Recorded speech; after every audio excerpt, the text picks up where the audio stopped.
Professor, no DAC poderia explicar o item 4 do argumentário, cosmovisiologia conscienciológica, interrelações totais. O caso todo é o seguinte: cosmovisão é o que eu chamo aí, que geralmente as pessoas, elas quando são muito egóicas, elas têm uma egovisão da vida. Se ela é mais ou menos normal ou vulgar, ela tem uma monovisão da vida, sem ver as outras dimensões.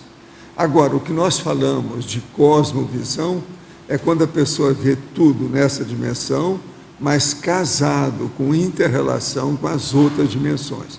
Então, ela vê o passado dela, da sua holobiografia, das vidas prévias, vê essa vida agora e fica vendo o que vai acontecer com ela na próxima intermissão.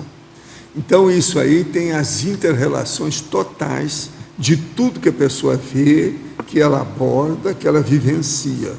Então, é muito importante colocar tudo isso sem fazer uma sopa, mas fazendo uma inter-relação de reações da vida humana. É isso que nós estamos chamando aí, que é um argumento muito sério em matéria de elucidação e esclarecimento do destino da pessoa. Adriana, sobre o rapport que ela comentou, eu queria saber que recursos você utiliza quando há uma falha, um acidente, justamente na primeira fase do acolhimento. Como é que você contorna essa situação? E a segunda questão é, na época em que eu fiz a consciencioterapia, havia muito rodízio de consciencioterapeutas. Passaram uns 5 ou 4 no processo. Se você não acha que isso atrapalha o processo de justamente acolhimento, de se sentir seguro no setting, como é que acontece esse manejo aí? Primeira questão que você colocou, você pode me dar um exemplo? Quando você percebeu, ou quando percebe que o acolhimento ele foi falho, você pode me falar? Você falou há pouco do rapport, né? O rapport é quando o vínculo está estabelecido, beleza, houve o acolhimento, quer dizer, o paciente está ali, vamos dizer assim, já dentro do processo, ele já mergulhou, já houve a imersão no processo, né? Mas quando já houve a ligação. Já houve a ligação, o vínculo, né? É o vínculo terapêutico, né? Aí, às vezes, o terapeuta comete um deslize, ou um acidente, uma palavra mal colocada, que ele não sabia que aquilo tinha resquícios, né, traumáticos lá, muito fortes, e aí essa simples palavra corta o vínculo, né? O acolhimento ali, ó, não se deu o acolhimento. Se você já passou por essa experiência, que recursos você utilizou para recuperar aí esse processo? Muitas vezes a gente tem que esperar o rapport ser feito para você colocar determinadas questões. É isso que a gente estava falando inicialmente. Às vezes, quando o rapport ele não está firmado, fica difícil você colocar determinadas situações. Agora, pode ser que aconteça, antes de estar feito esse rapport, de você colocar alguma palavra que aquilo mexa com a pessoa. Se mexeu, e você observa, aquilo mexeu como? A intenção não era acabar com a pessoa, mas aquilo mexeu com ela. Isso serve para você de elemento de você saber, olha, ali tem um ponto para a gente estar trabalhando posteriormente.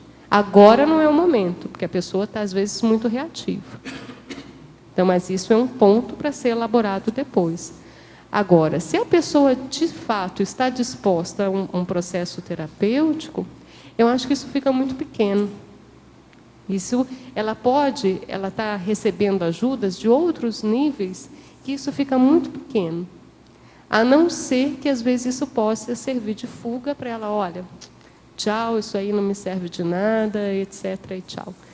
Agora, com relação a que você falou da consciencioterapia, as mudanças de terapeutas, tem que ver se foi num intensivo ou se foi num atendimento foi intensivo.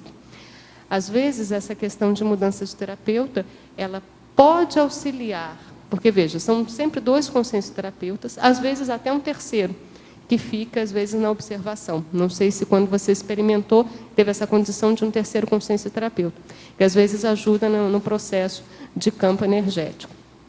Agora, veja, essa questão dos consciencioterapeutas, muitas vezes, a mudança ela pode até ser benéfica. Sempre são 2 consciencioterapeutas observando um evoluciente. A forma que eu estou observando, eu tenho as minhas vivências e eu tenho, digamos, minhas potencialidades. O outro consciencioterapeuta tem a vivência dele e as potencialidades dele. A ideia é que a gente faça um sinergismo para ajudar aquele evoluciente. Então, o mais sério dentro do processo consciencioterápico é, de fato, o evoluciente. Os consciencioterapeutas, eles trocam informações, existe um prontuário do evoluciente que está sendo atendido, e muitas vezes, eu já vi isso acontecer demais, aquela troca de consciencioterapeuta ajudou o evoluciente naquele caso. Por quê? Foi visto um outro foco, um outro tipo de abordagem que os consciencioterapeutas anteriores não perceberam. Então, podem acontecer trocas dentro do processo consciencioterápico. E isso pode ajudar. Agora, tem que ver, no cada caso, se de fato essa questão com o rapport, ou da pessoa, às vezes, se sentir mais segura, ou dela se sentir mais confortável, para aquela pessoa isso não foi o adequado. Aí tem que avaliar. Tá? Queria falar da minha experiência também na consciencioterapia.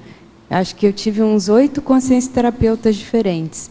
E o que eu achei muito interessante é porque ficou nítido a atuação da equipe extrafísica, porque mesmo que eles conversassem tudo, lessem tudo, seria impossível eles terem conseguido manter o fio da meada com essa troca entre eles. Então, assim, para mim foi uma experiência bem interessante de ver assim como que tem amparo na consciencioterapia e essa dobradinha entre as consciências e a Equipex.